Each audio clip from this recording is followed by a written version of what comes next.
አችቻሱ ድንባጃም እያየሽ ስር እንጂ ምንድነው የምታፈሽው እንዴ? ስርዓት አትይዥም እንዴ? አንቺ አቃጥለሽ ልደፊ ነው እንዴ? እቺን ይወዳል ሰውየው ልጅ። ስማ አንተ አዳነ፣ አንተ ደግሞ ስራን ብትሰራ ይሻላል። አርፈህ ደርሶ አዛይ መሳይ ቅቤውን ጓቻሉ። በማ ልጅ ነው አባባይ ሆንከው ወሬኛ ሾካካ።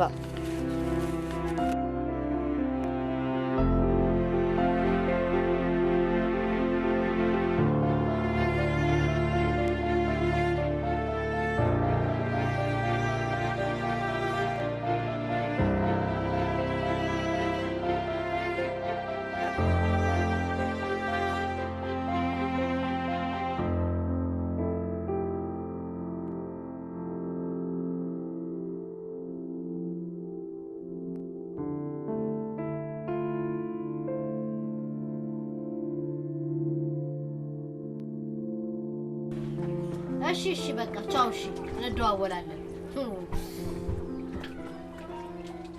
አንቺ ሳሱ በስነ ስርዓቱ ቃውል ጠብ እንጂ እንዴ ሊያርግሽ ነው እንዴ? ነው ድፍት ላይ እንዱ ልበላት እንዴ ችልጅ አፍንጫሽን ብዬ ልድፋሽ መሰል። ሰሚ አንቺ ልጅ በሆነ ለቃ የሚታጠበው ተነሽና ሳሙና አምጪና በስነ ስርዓቱ ጠቢ። ያው ልሽ አጃክሱ እንዴ እንደው አቃጥረሽ ደፊ ነው እንዴ? ተነሽ አጃክሱን አምጪና ጠቢ። ይሁልጭ አድርገሽ ነግሬሻለሁ።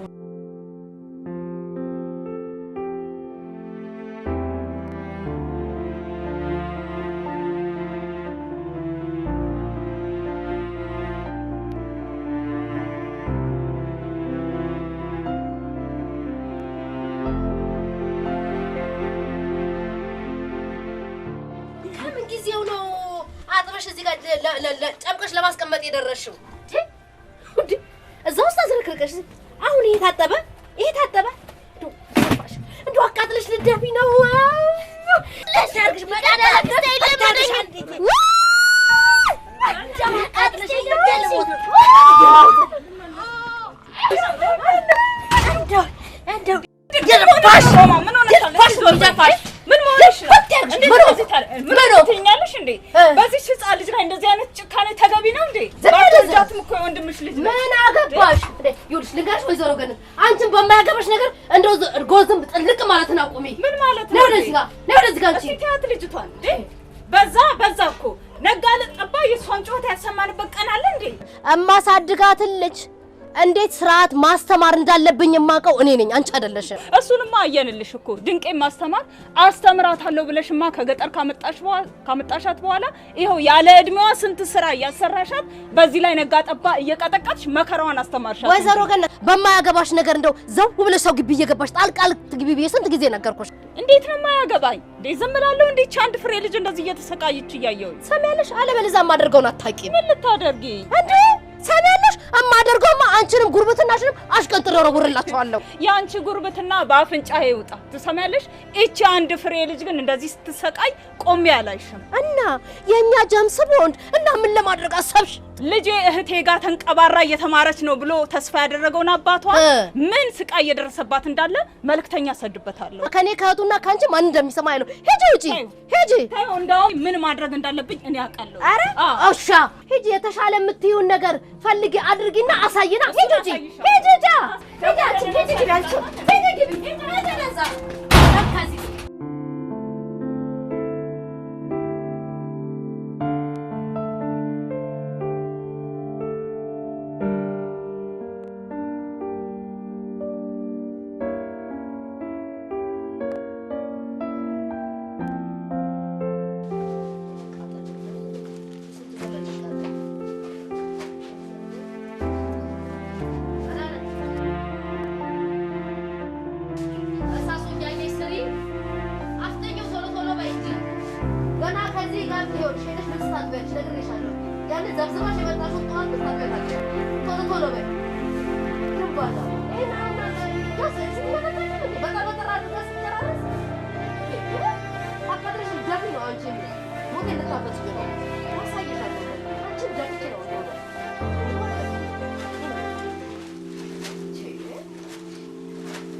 1700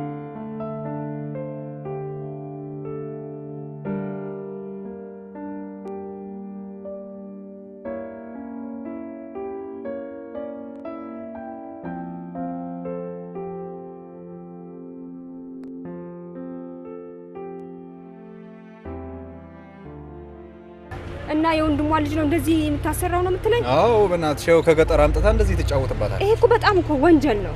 ኧረ እባክሽ በጣም ወንጀል ነው። ይሄ እኮ የህፃናት ጉልበት ብዝበዛ እኮ ነው። ያው ምን ይደረግ እንግዲህ እኔም ለእንጀራ ይስል እያየው እንዳላየው ዝም እላለሁ። በጣም ጥሩ። ስልኬን ያዝና አዲስ ነገር ሲፈጠር ደውልልኝ። እኔም ማደርገው ነው። ኧረ ይሻላል። አዎ በደንብ እሺ። ግን አደራሽን እኔ እንደነገርኩሽ እንዳትነግሪያት። ግድ የለም እንጀራ እንዳታሳጭ። ግድ የለም። እሺ እሺ እሺ 09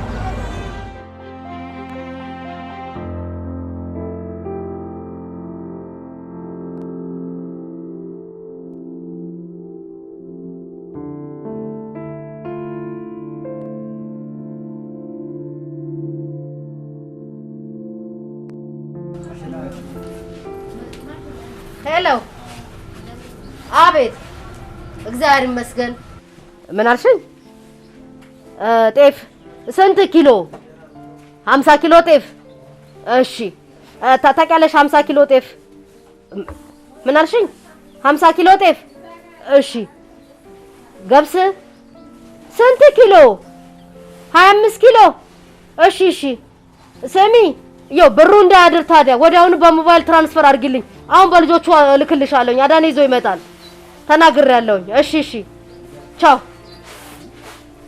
አዳነ 50 ኪሎ ጤፍና 25 ኪሎ ማሽላ መዝንና ጤፉን አንተ ይዘህ ሳሱ ደግሞ ማሽላውን ይዛ ቶሎ በለው አድርሱላትና ነው ነግረል ምን አይነቷች ተንከሲስ የሆነች ልጅ ናት እንደው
በቃ እዚህ ነው አይደለ ቤቱ? አዎ በቃ ታስገባዋል አይደል? አዳነ አረና አስገባዋለሁ። እናመሰግናለን። እሺ ግን አዳነ በዚህ ሁኔታ የዚች ልጅ ጉዳይ እንዴት ነው የሚሆነው?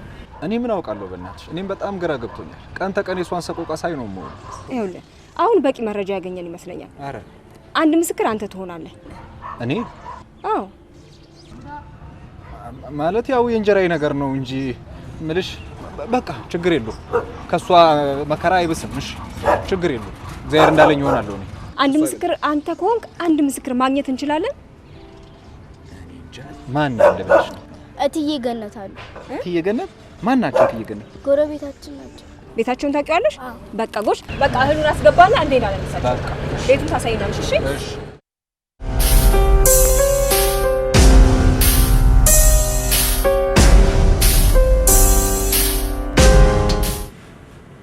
ስልካችሁ ሳይለንት አለ።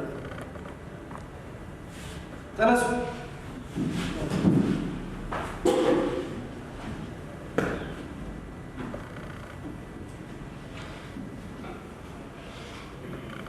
ቁጭ በሉ።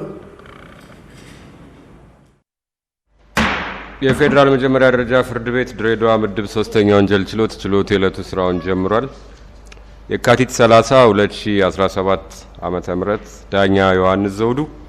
በቅድሚያ የምንመለከተው በፍትህ ሚኒስቴር የድሬዳዋ ቅርንጫፍ ጽህፈት ቤትና በወይዘሮ ሮማን ጣፈጠ መካከል በመዝገብ ቁጥር 101720 የተያዘውን ጉዳይ በተመለከተ ይሆናል። በወይዘሮ ሮማን ጣፈጠ ቀርቧል። ወይዘሮ ሮማን ጣፈጠ ወደ ተከሳሽ መቆሚያ ሳጥን ያምሩ። በአቃቢ ህግ በኩል ማን እንሰይም? አቃቢ ህግ አረጋይ እንደሻው ቀርብ ያለው። ወይዘሮ ሮማን ጣፈጠ። አቤት። የአያት ስም? ፍሬው። እድሜ? 45። አድራሻ? ድሬዳዋ። ቀበሌ? 03። የቤት ቁጥር? 860። ስራ? ነጋዴ ነኝ። የቤተሰብ ሁኔታ? ያላገባ። የተከሳሽ ተከላካይ ጠበቃ ስሞን ያስመዝግቡ። ከተከሳሽ ጋር ጠበቃ ተስታክበበው ቀርብ ያለው። ክሱ ደርሷቸዋል? ደርሶናል የተከበረው ፍርድ ቤት። እሺ፣ በድጋሚ በግልጽ ችሎት ይነበብላቸዋል፣ ታዳምጣላችሁ። አቃቢ ህግ በተከሳሽ ወይዘሮ ሮማን ጣፈጠ ላይ ባቀረበው ክስ በሰው የመነገድና ሰውን በህገ ወጥ መንገድ ድንበር የማሻገር ወንጀልን ለመከላከልና ለመቆጣጠር የወጣውን አዋጅ ቁጥር 1178 ህዝባር 2012 አንቀጽ 4 ንዑስ ቁጥር 1 ሀ ስር የተመለከተውን በመተላለፍ ተከሳሿ በሰው የመነገድ ድርጊት ለመፈጸም አስባ በዚሁ በድሬዳዋ ከተማ ቀበሌ 03 ውስጥ የወንድሟ ልጅ የሆነችውን የግል ተበዳይ ሳሳውልሽ ደሞዜን አስተምራታለሁ ብላ ከቤተሰቦቿ ጋር ነሐሴ ወር 2016 ዓ.ም ወደ ድሬዳዋ ካመጣቻት በኋላ በዚህ ወንጀል ተጠርጥራ እስከተያዘችበት ጥር 13 ቀን 2017 ዓመተ ምህረት ድረስ በቤቷና በእህል መጋዘኗ ወይም ቡካር ውስጥ ከአቅሟ በላይ የሆነ የጉልበት ስራ በማሰራት የጉልበት ብዝበዛ የፈጸመችባት በመሆኑ በከባድ ሁኔታ በሰው የመነገድ የወንጀል ድርጊት ፈጽማለች በማለት ከሷል። በማስረጃነትም የምስክሮች ስም ዝርዝርና በሰነድ የሕክምና ማረጋገጫ ምስክር ወረቀት ተያይዞ ቀርቧል። ክሱ ግልጽ ነው። የተከሳሽ ተከላካይ ጠበቃ? ግልጽ ነው የተከበረው ፍርድ ቤት። የመጀመሪያ ደረጃ የክስ መቃወሚያ ያላችሁ? የክስ መቃወሚያ የለንም። ስለዚህ ተከሳሽ የእምነት ክህደት ቃሎትን ወደ መቀበል እንሄዳለን። የተከሰሱበትን የወንጀል ድርጊት ፈጽመዋል ወይስ አልፈጸሙም? እኔ አልፈጸምኩኝም። እኔ ላስተምራት የወንድሜ ልጅ ናት ልደግፋት ነው ወደዚህ ወደ ድሬዳዋ ይዣት የመጣሁት። ስለዚህ አልፈጸምኩም፣ ድርጊቱን ጥፋተኛ አይደለሁም ነው? አዎ ጥፋተኛ አይደለሁም ክቡር ፍርድ ቤት። ምክንያቱም ወንድሜ ብዙ ልጆች ስላሉት ከብዙዎቹ እችን ቢያንስ ወስጄ ወደ ከተማ አምጥቼ አስተምሬ ሙያም አስተምሬ ሰው ላደርግ ነው ወደዚህ ያመጣሁት። ይበቃል። እናመሰግናለን። ይበቃል። ተከሳሽ አቃቢ ህግ ምን ያመለክታሉ? እሺ፣ የተከበረው ፍርድ ቤት ተከሳሽ የቀረበባቸውን ክስ ክደው የተከራከሩ ስለሆነ በዛሬው ዕለት ምስክሮቻችን ስለቀረቡ ችሎቱ እንዲሰማልን ነው ለምናመለክተው። የአቃቢ ህግ ምስክሮች ይጠሩ፣ ቃለ መሃላ ላይ ይፈጽሙ።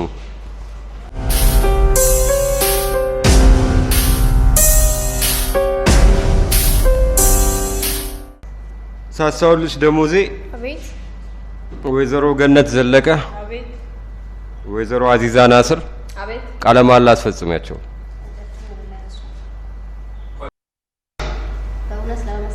በእውነት ለመመስከር በፈጣሪ ስም ቃል እንገባለን።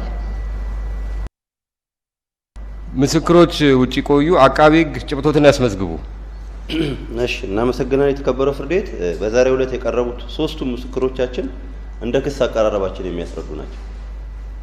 በጣም ጥሩ። ማን ይጠራሉት? በመጀመሪያ ህፃን ሳሳውልሽ ደሞዜ።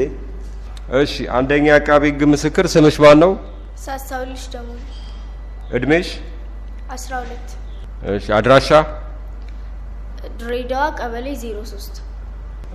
ዛሬ እዚህ ለምን እንደመጣሽ ታውቂያለሽ? አዎ። ለምንድን ነው የመጣሽው? ለደረሰብኝ ነገር ለመመስከር።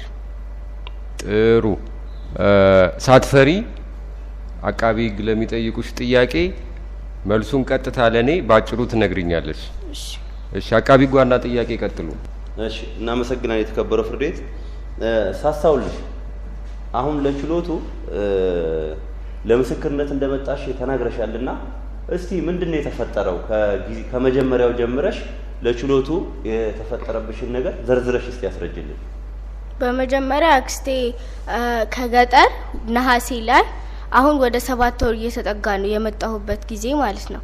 ከዛ ከመጣው ጀምሮ አስተምርሻለሁ ብላ ከአባቴ ጋር ከመጣችኝ በኋላ የጉልበት ስራ እያሰራችኝ ከአቅሜ በላይ ስራ እንድሰራ እያደረገችኝ ነው እና በዚህ ጉዳይ ላይ ያዩኝ የአካባቢ ሰዎች ናቸው ወደዚህ ይዘውኝ የመጣውና በመጨረሻው ሰዓት ላይ ማልችለውን እህል ተሸክሜ ከወፍጮ ቤት እያወጣው እያለ ስለወደኩ ወደ ሆስፒታል ወስደውኝ ነበረ ከፖሊስ ጣቢያው በኋላ እና ጉልበቴ ላይ እና ሰውነቶቼ ላይ የስራ ጫና እንደበዛብኝ ዶክተሩ ገልጾላቸዋል። ስለዚህ የአክስቴ የጉልበት ብዝበዛ በብዛት ታደርግብኝ ስለነበረ በዛ ምክንያት ነው ወደዚህ የመጣሁት።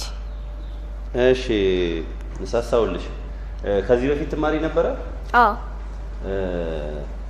ማን ነበር ቢያስተምርሽ? አባቴ።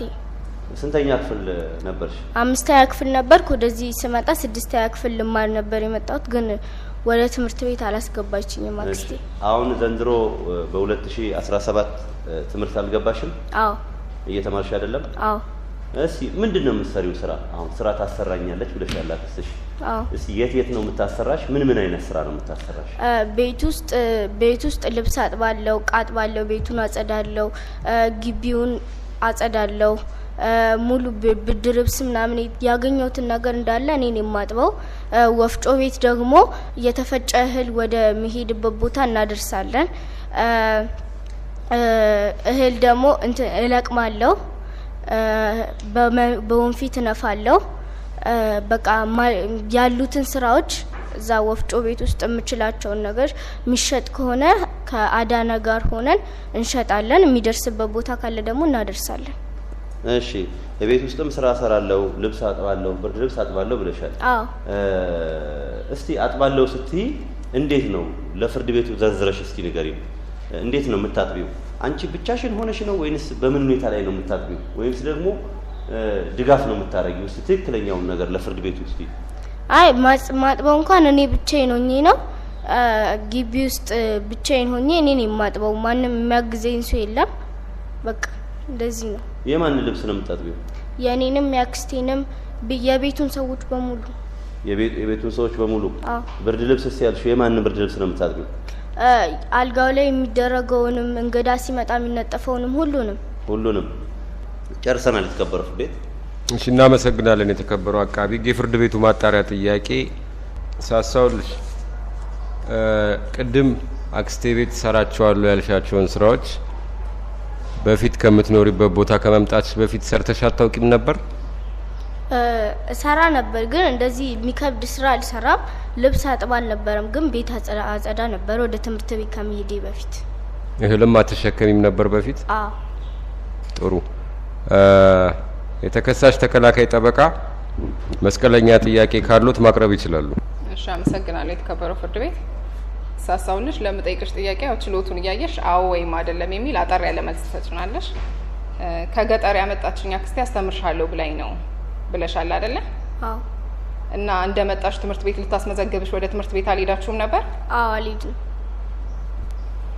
እሺ ቤት ውስጥስ አልባሳት የገዛችልሽ ሁኔታ የለም? ከመጣሽ በኋላ ልብሶች አልገዛችልሽም? አልገዛችልኝም። ቤት ውስጥ ሌላ ሰራተኛ የለም ስራ የሚያግዝሽ? የለም። አንቺ ብቻ ነሽ ሁሉንም ስራ የምታከናውኝ? አዎ። መቼ ነው የተወለድሽው? እሱን እኔ አላውቅም።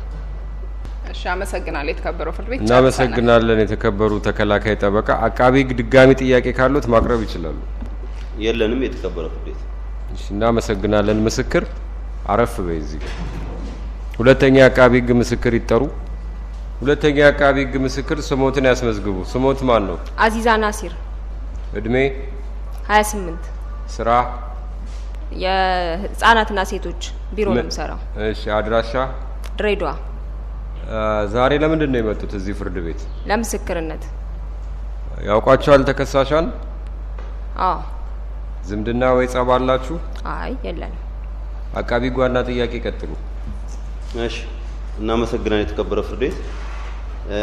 ወይዘሮ አዚዛ አሁን ለችሎቱ ለምስክርነት እንደመጡ ገልጸዋልና እስቲ የመጡበትን ጉዳይ ከጊዜው ጀምረው ቦታውንም ጭምር ገልጸው በዝርዝር ያስረዱ። እሺ የምኖረው 03 ቀበሌ ነው እና ወፍጮ ቤት እሳቸው ጋር ተከሳሽ ጋር ወፍጮ ቤት አስፈጫለሁ።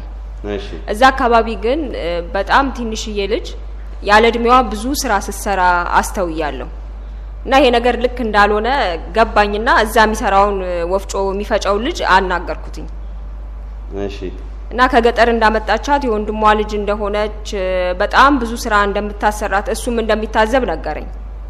እቺ ወፍጮ ቤት አየኋት ያሏት ልጅ ማን ናት? ሳሳው ልጅ ትባላለች። ስንት አመቷ ነው? 12 ይሆናታል። እሺ ማን ነው ያመጣት? ማን እንዳመጣት ነው ያወቁት? ምንስ ስታደርግ ነው ያዩት? እስቲ ይንገሩ። በጣም ወፍጮ ቤት ስመላለስ በጣም ከባድ ስራ ነው የምትሰራው እና እሳቸው ተከሳሽ እንዳመጧት ነው ያነገረኝ። እዛ ወፍጮ የሚፈጭ ልጅ አለና እሳቸው እንዳመጧትና በጣም ከባድ ስራ እንደሚያሰሯት በመሰራው ስራ ሁሉ እሱ እንደሚሳቀቅ ነው የነገረኝ እና ይሄ ነገር ልክ እንዳልሆነ ገብቶኝ ስከታተላት ጥር 13 ቀን እህል አድርሺ ብላት ከሚፈጫው ልጅ ጋር እህል ልታደርስ ስትሄድ በጣም ከባድ ነበር የተሸከመችው። በወቅቱ ሁኔታው ልክ ስላልሆነ እየተከታተልኳን ነበርና እህሉን ይዛ ወደቀች ተያይዛ።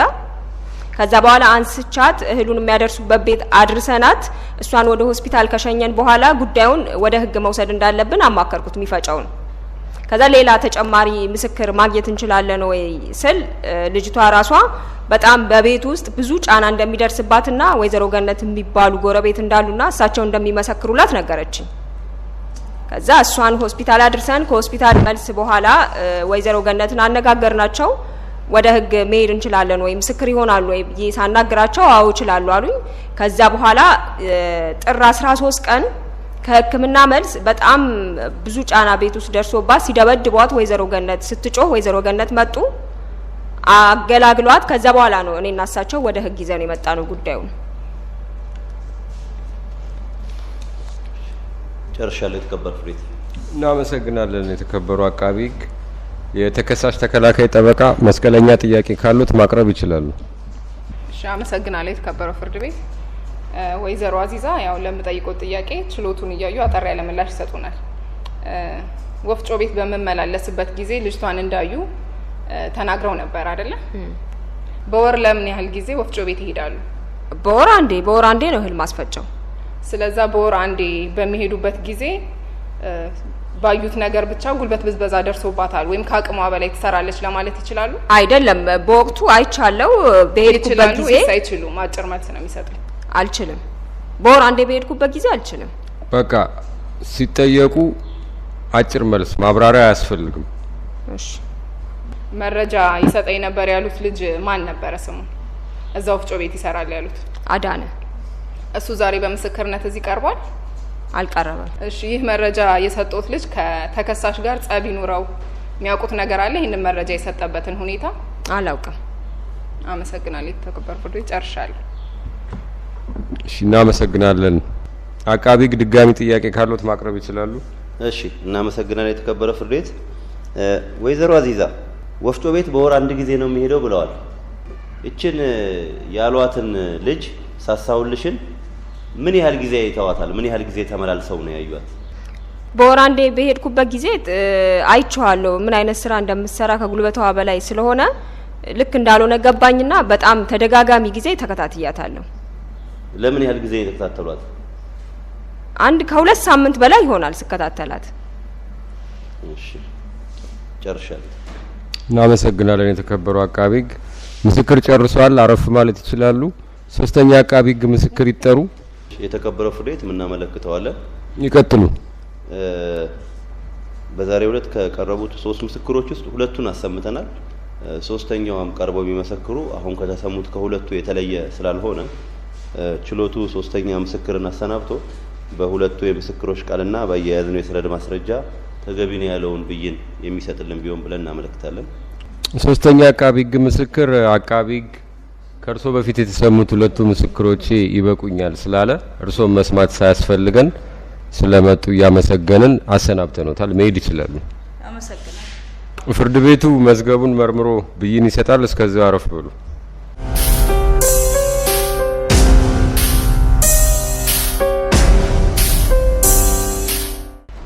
መዝገቡ ተመርምሮ ብይን ተሰጥቷል። እናነብላችኋለን። አቃቢ ሕግ ክሱም በምስክሮቹና በቀረበው የሕክምና ማረጋገጫ ምስክር ወረቀት የሰነድ ማስረጃ በበቂ ሁኔታ ማስረዳቱን ፍርድ ቤቱ ተገንዝቦ ተከሳሽ እንዲከላከሉ ሲል በወንጀለኛ መቅጫ ስነ ስርዓት ሕግ አንቀጽ 142 ንዑስ ቁጥር 1 መሰረት ብይን ሰጥቷል። ተከሳሽ የመከላከያ ማስረጃ አሉት?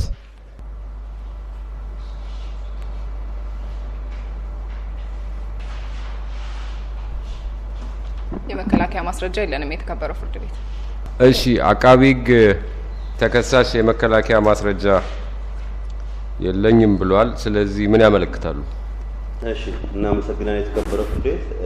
ተከሳሾች የቀረበባቸው ክስ እንዲከላከሉ ፍርድ ቤቱ ብይን ቢሰጥም መከላከያ ማስረጃ የለንም ስላሉ ችሎቱ የጥፋተኝነት ውሳኔ እንዲሰጥልን ነው የምናመለክተው። መዝገቡ ተመርምሮ ፍርድ ተሰጥቷል። እናነብላችኋለን።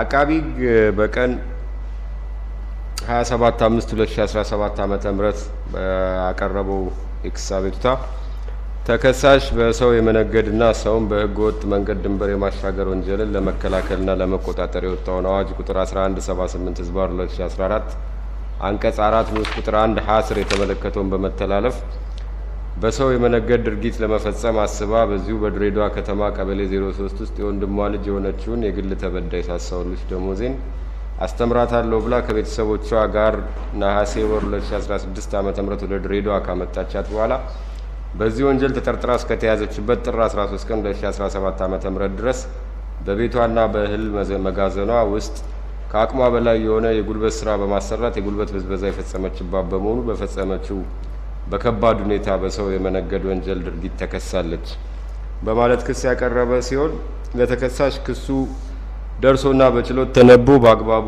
እንዲረዱት ከተደረገ በኋላ በጠበቃ እየታገዙ የመጀመሪያ ደረጃ መቃወሚያ እንደሌላቸውና የወንጀል ድርጊቱንም እንዳልፈጸሙ በመግለጽ ክደው በመከራከራቸው አቃቢ ሕግ ሁለት ምስክሮች በደንቡ መሰረት ቃለ መሃላ በመፈጸም ቀርበው እንደ ክሱ አመሰራረት የመሰከሩ ሲሆን በሰነድ ማስረጃነት የቀረበው የሕክምና ማረጋገጫ ምስክር ወረቀትም በተበዳይ ላይ ከቅርብ ጊዜ ወዲህ የመጣ በከባድ የስራ ጫና አማካኝነት የሚመጣ ያለ ጊዜው የሆነ የአጥንቶች መጣመምና መጉበጥ እንዲሁም መሳሳት የመገጣጠሚያ አካላት ህመም መኖሩ መረጋገጡን ስለሚያመላክት ፍርድ ቤቱ ክሱ በበቂ ሁኔታ የማስረጃ ድጋፍ ያለው መሆኑን ተረድቶ ተከሳሽ እንዲከላከሉ በማለት ብይን ቢሰጥም ተከሳሽ የመከላከያ ማስረጃ የለኝም በማለታቸው የቀረበባቸውን ክስና ማስረጃ ሊከላከሉና ሊያስተባብሉ ያለመቻላቸውን ተረድተን ተከሳሽ በተከሰሱበት የአቃቢ ሕግ በተከሰሱበት የህግ አንቀጽ ስር በተመለከተው ወንጀል ጥፋተኛ ናቸው ሲል ፍርድ ቤቱ በወንጀለኛ መቅጫ ስነ ስርዓት ሕግ አንቀጽ 149 ንዑስ ቁጥር 1 መሰረት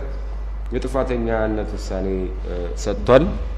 ስለዚህ ተከሳሽ ጥፋተኛ ተብሏል። አቃቢ ሕግ የቅጣት አስተያየት ካሉት ማቅረብ ይችላሉ። እሺ እናመሰግናለን የተከበረው ፍርድ ቤት። ጥፋተኛ የተባሉበት የወንጀል ድንጋጌ ደረጃና እርከን ይወጣለት አይደለም። ስለሆነም ፍርድ ቤቱ ደረጃና እርከን ሲያወጣ የድርጊቱን አፈጻጸም ከግምት በማስገባት በተለይም ድርጊቱ የተፈጸመው በህፃን ላይ በመሆኑ እንዲሁም አስተምራታለሁ ብላ አምጥታ ዘንድሮ አንዳችን ትምህርት ሳታስተምራት በጤንነቷ ላይ ጭምር በከፍተኛ ሁኔታ ጤንነቷ ጉዳት ላይ እንዲወድቅ ያደረገች መሆኑን ከግምት በማስገባት ደረጃውን ከባድ ብሎ እንዲመድብልን እንጠይቀው። ሁለተኛ ማክበጃን በተመለከተ እሷ አክስት ነው የምትወላት፣ የወንድሟ ልጅ ነች። ይሄም ማለት ያው የቅርብ ዘመድ ቤተሰብ ነች። ይሄም በወንጀል ሕጉ 84 አንድ ላይ እንደ አንድ ማክበጃ ሊገለጽ እንደሚችል ተደንግጓል። የቤተሰብ አባል ከመሆኗም በላይ ልዩ ጥበቃ የሚያስፈልጋት ናት። ይሄም እዛው 84 አንድ ላይ ተደንግጎ ነው የሚገኘው። ስለሆነም አንድ ማክበጃ ይህንን በዚህ ድንጋጌ ስር እንዲይዝልን ነው። ሌላው ጥፋተኛ የተባለችበት የወንጀል ድንጋጌ የገንዘብ መቀጫው ቅጣት ሊጣል እንደሚገባ አብሮ ይደነግጋል። ስለሆነም ፍርድ ቤቱ የገንዘብ መቀጫው ሲጥልም የተከሳሽን የኢኮኖሚ አቅም ከግምት አስገብቶ እሷን ሊያስተምር ሌሎችን ሊያስጠነቅቅ የሚችል አድርጎ እንዲወስንልን ነው የምናመለክተው። እሺ እናመሰግናለን። አቃቢ ሕግ ተከላካይ ጠበቃ በተከሳሽ በኩል የሚቀርብ የቅጣት ማቅለያ አስተያየቶች ካሉ? እሺ አመሰግናለሁ። የተከበረው ፍርድ ቤት አቃቢ ሕግ ባቀረቡት የቅጣት የደረጃና እርከኑን በተመለከተ ያው በመመሪያው ደረጃና እርከን ይወጣለት አይደለም። ሆኖም ግን ባቀረቡት አስተያየት ላይ እርከኑ ከፍተኛ ተብሎ ደረጃው የከፍተኛ እንዲባል ያመለከቱ ሲሆን ሆኖም ግን ክሱ ራሱ የቀረበው በከባድ ሁኔታ ስለሆነ አንቀጹ በአዋጅ 1178 ዝባር 2014 አንቀጽ 4 ንዑስ አንቀጽ 1 ሀሌታ ውሃ ሁኔታው ከባድ በሚል የቀረበ ስለሆነ በድጋሚ ሊከብድ ስለማይገባው ያቀረቡትን አስተያየት ውድቅ በማድረግ የአፈጻጸም ደረጃውን ዝቅተኛ ብሎ እንዲመድብልን እናመለክታለን። የቅጣት ማቅለያ ምክንያቶችን በተመለከተ በተከሳሽ ላይ ከዚህ ቀደም የቀረበ የወንጀል ሪከርድ የሌለ ስለሆነ ያው የዘወትር ጸባያቸው መልካም ነው ተብሎ ይገመታል። በዚህ መሰረት እንደ አንድ ቅጣት ማቅለያ እንዲያዝልን፣ በሌላ በኩል ደግሞ የቤተሰብ አስተዳዳሪ በመሆናቸው ይሄኛውም እንደ ሌላ ሁለተኛ የቅጣት ማቅለያ እንዲያዝልን፣ በልዩ ሁኔታ ደግሞ በሚኖሩበት አካባቢ በበጎ አድራጎት ስራዎች የሚሳተፉ በመሆኑ የደም ልገሳም የሚያደርጉ በመሆኑ የቦንድ ግዢም የፈጸሙ በመሆኑ ይህንን ከግምት በማስገባት እንደ ሶስተኛ የቅጣት ማቅለያ እንዲያዝልን እናመለክታለን። ባቀረባችሁት የቅጣት ማቅለያ ምክንያት ማስረጃ አላችሁ? ከየት የመጣ ማስረጃ ነው? አዎ ከሚኖሩበት ከቀበሌ 03 እና ከደም ባንክ የተጻፈ ደብዳቤ አቅርበናል። ይስጡ።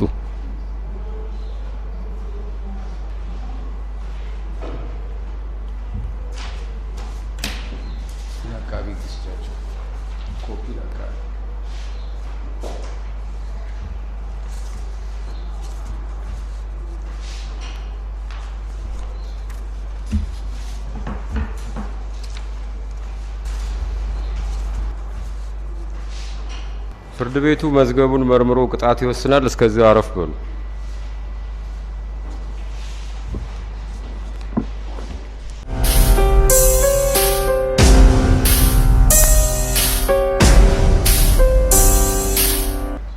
ፍርድ ቤቱ መዝገቡን መርምሮ ቅጣት ወስኗል። እናነብላችኋለን። ቅጣት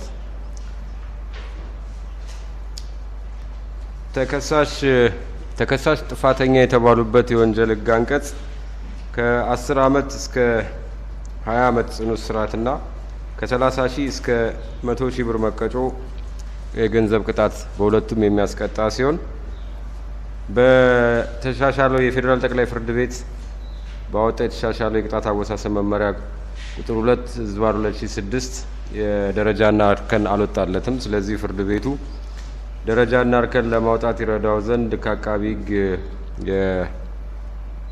ቅጣት አስተያየት ሲቀበል አቃቢ ሕግ ነገሩ ከባድ ተብሎ ደረጃው በከባድነት እንዲወሰን ሁለት ምክንያቶችን ያቀረበ ሲሆን ሕፃን መሆኗን የሚለውን በተመለከተ ሕፃንነቷ ወንጀሉን አክብዶ ክሱን አክብዶ እንዲያቀርብ የተጠቀመበት ስለሆነ በድጋሚ በቅጣት ማክበጃነት ሊጠቀምበት አይችልም በማለት ውድቅ አድርገን ነገር ግን የጤና እክል የደረሰባትና